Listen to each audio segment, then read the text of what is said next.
राज्यसभा सांसद डॉक्टर सुभाष चंद्रा ने कल मध्य प्रदेश के छिंदवाड़ा का दौरा किया। डॉक्टर चंद्रा भरिया जनजाति के लोगों से मिले, उनकी संस्कृति, रहन सहन के बारे में जानकारी ली और उनके संरक्षण पर जोर दिया। वहीं डॉक्टर चंद्रा ने देश भर में वैश्य समाज की एकता पर भी जोर दिया। राज्यसभा सांसद डॉक्टर सुभाष चंद्रा जब मध्य प्रदेश के छिंदवाड़ा पहुंचे तो उनके स्वागत के लिए पूरा प्रशासनिक अमला और अलग अलग पार्टी के बड़े नेता मौजूद थे। डॉक्टर चंद्रा के दौरे का मकसद था मध्य प्रदेश के आदिवासियों से मुलाकात। छिंदवाड़ा के पातालकोट में लगभग 90% जनसंख्या भरिया जनजाति की है। इस संरक्षित जनजाति के लोगों से मिलने के लिए डॉक्टर चंद्रा पातालकोट के राजा खो इलाके के लिए पैदल ही चल पड़े। रास्ता आसान नहीं था, लेकिन डॉक्टर चंद्रा उस जनजाति के रहन सहन और संस्कृति को समझना चाहते थे, जिसको सरकार से संरक्षण मिला हुआ है।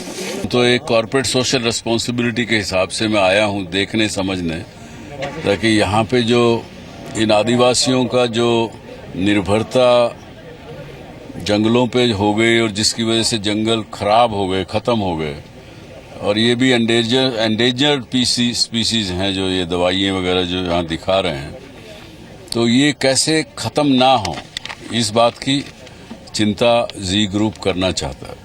राज्यसभा सांसद डॉक्टर सुभाष चंद्रा भरिया जनजाति के बीच काफी देर रहे। उनकी जड़ी बूटियों के बारे में जानकारी ली। डॉक्टर चंद्रा ने कहा कि भरिया जनजाति के लिए बहुत कुछ करने की जरूरत है। हमने डॉक्यूमेंट्री भी पहले बनाई है, चलाई भी है।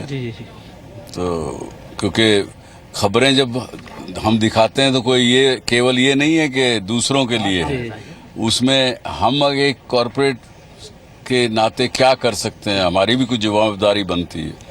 छिंदवाड़ा दौरे पर डॉक्टर सुभाष चंद्रा ने वैश्य समाज को भी संदेश दिया। उन्होंने कहा कि दुनिया भर में वैश्य समाज को एकजुट होने की जरूरत है। पूरे देश भर में 300 के लगभग उपजातियां वैश्यों की है। करीब 20 करोड़ लोग वैश्य हैं इस देश में, और उनको सबको एकत्रित होना चाहिए। खासकर मैं अग्रवाल समाज के लोगों से ये कहूँगा कि वो जो अपने वैश्य भाई हैं, जो थोड़े कमज़ोर वर्ग के हैं, थोड़े पिछड़े हुए हैं, उनको भी साथ लें, उनको अपने साथ बिठाएं और सब मिलजुल करके सब काम करें। डॉक्टर सुभाष चंद्रा ने कहा कि वो उद्योगपति ही नहीं, बल्कि एक सांसद के तौर पर इस इलाके के विकास और दुर्लभ जनजाति के लोगों के लिए बहुत कुछ कर रहे हैं। उन्होंने कहा कि सभी राजनीतिक पार्टियों को इस पर ध्यान देने की जरूरत है। ब्यूरो रिपोर्ट, जी मीडिया, छिंदवाड़ा।